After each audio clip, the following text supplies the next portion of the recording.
एक ऐसी कहानी जहां एक मां परायों के बीच नहीं, अपने ही घर में अपने अतीत की कैदी बन जाती है।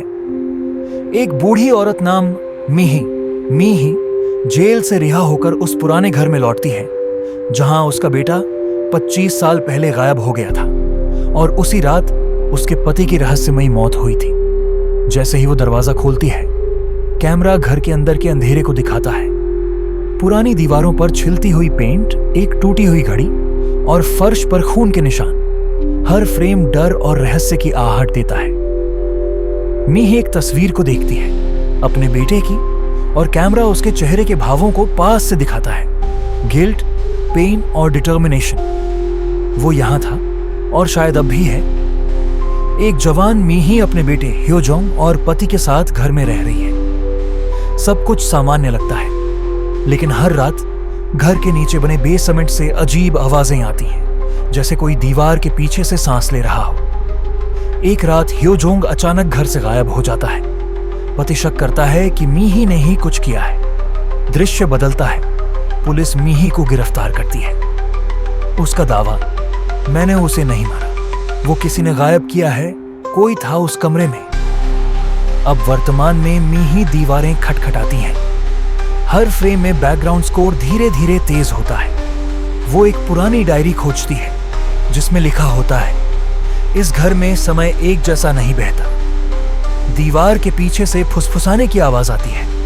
कैमरा मीही के पीछे खड़े एक छाया को दिखाता है, लेकिन जब वो मुड़ती है, वहां कोई नहीं। एक रहस्यमय पुजारी उसे बताता है कि ये घर एक टाइम ट्रैप है। इस घर में एक निश्चित समय पर बीते और आने वाले समय का दरवाजा खुलता है। मीही एक पुरानी घड़ी को सेट करती है और अचानक कैमरा झटके से स्पिन करता है। वो खुद को अतीत में पाती है। वो देखती है कि उसका बेटा उसी कमरे में है और कोई परछाई उसे पकड़ रही है। वो अपने पति को फिर से देखती है, लेकिन वह उसे नहीं पहचानता। समय बदलता है। वो अपने ही अतीत को देख रही होती है, लेकिन कुछ भी बदल नहीं सकती। हर बार जब वो अपने बेटे तक पहुंचने की कोशिश करती है, एक छाया उसे पीछे खींचती है। दीवार पर लिखा होता है, तुम्हारा बेटा तुम्हारे सामने ही मरा, पर तुमने देखा नहीं। मीही आखिरी बार अतीत में जाती है। उसे सच्चाई पता चलती है। उसका पति तांत्रिक क्रिया कर रहा था जिससे वो भविष्य में ताकत पा सके। बेटा गलती से उस कमरे में चला गया और पैगंबरों द्वारा मारा गया क्योंकि उन्होंने उसे भविष्य का रुकावट कहा। वो चीखती है, नहीं, ये नहीं हो सकता। कैमरा फ्रेम द फ्रेम उसके बेटे की आंखों में डर दिखाता है जब वो दीवार के पीछे गायब हो जाता है। मीही खुद को घायल करती है ताकि समय चक्र रुके, लेकिन तब तक बहुत देर हो चुकी होती है। मीही दीवार के सामने बैठी है, हाथ में बेटे का टूटा खिलौना।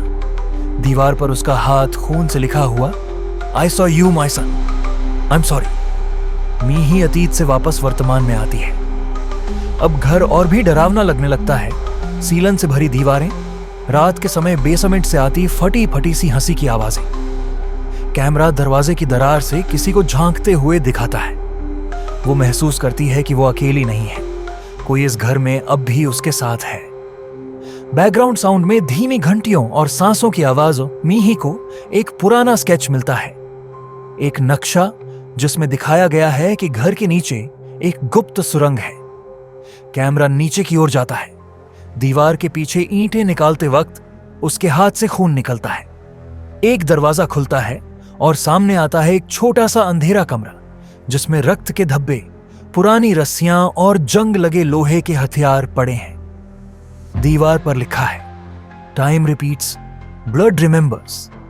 पुजारी दोबारा घर आता है। वो मीही को बताता है, इस घर को 1980 में एक कोरियन सेना ने प्रयोगशाला जैसा बनाया था जिसमें टाइम लूप पर प्रयोग हो रहे थे। यह घर भविष्य और अतीत दोनों को निगल सकता है। मीही पूछती है, क्या मैं अपने बेटे को फिर से देख सकती हूं? पुजारी डर के साथ कहता है, देख सकती हो, पर क्या तुम उसका अतीत सह सकोगी? घड़ी फिर से सेट होती है। रात के 3:30। पूरा कमरा कांपता है। दरवाजे अपने आप खुलते हैं और मीही बेसमेंट के अंदर एक जिंदा टाइम लूप में चली जाती है। वो देखती है, उसका बेटा जिंदा है लेकिन डरा हुआ। उसके पति और अजनबी लोग उसके बेटे को किसी रिचुअल चेयर पर बांध रहे हैं। वो चिल्लाती है, भागती है, लेकिन कुछ रोकता है उसे। एक छाया, शायद उसका भविष्य का खुद, वो दीवार से होकर गुजरने की कोशिश करती है, पर दीवार कांच जैसी पारदर्शी बन जाती है, पर छू नहीं पाती। उसकी आंखों में आंसू, बेटे की आंखों में मौत का डर। उसका बेटा मरा नहीं था, बल्कि उसे भविष्य के किसी हिस्से में बंद कर दिया गया था। उसका पति चाहता था कि बेटा काल चक्र में खो जाए, ताकि वो हमेशा जवान और अमर रह सके। मीही उसे रोकती है, लेकिन इस बार वह खुद समय की दीवार में फंस जाती है। उसका हाथ बेटे की ओर बढ़ता है। बेटा कहता है, मां, मैं यहां हूं। और तभी दीवार बंद हो जाती है। मीही अकेले अंधेरे कमरे में है। खून से सना हुआ बेटा पास है, पर वह अब उसे देख नहीं सकता। उसकी आंखों में आंसू हैं और वो जोर से कहती है, तुम्हें मैं समय से चुराकर वापस लाऊंगी। घड़ी उल्टी चलने लगती है और दरवाजा फिर से खुलता है, लेकिन अब मीही गायब है।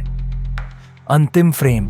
पुजारी उस कमरे में आता है, देखता है दीवार पर मीही का खून से लिखा मैसेज। मां ने कोशिश की, लेकिन वक्त ने फिर धोखा दिया।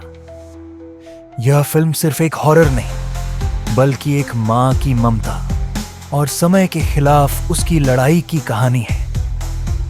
भूत, वर्तमान और भविष्य एक ही घर में रहते हैं,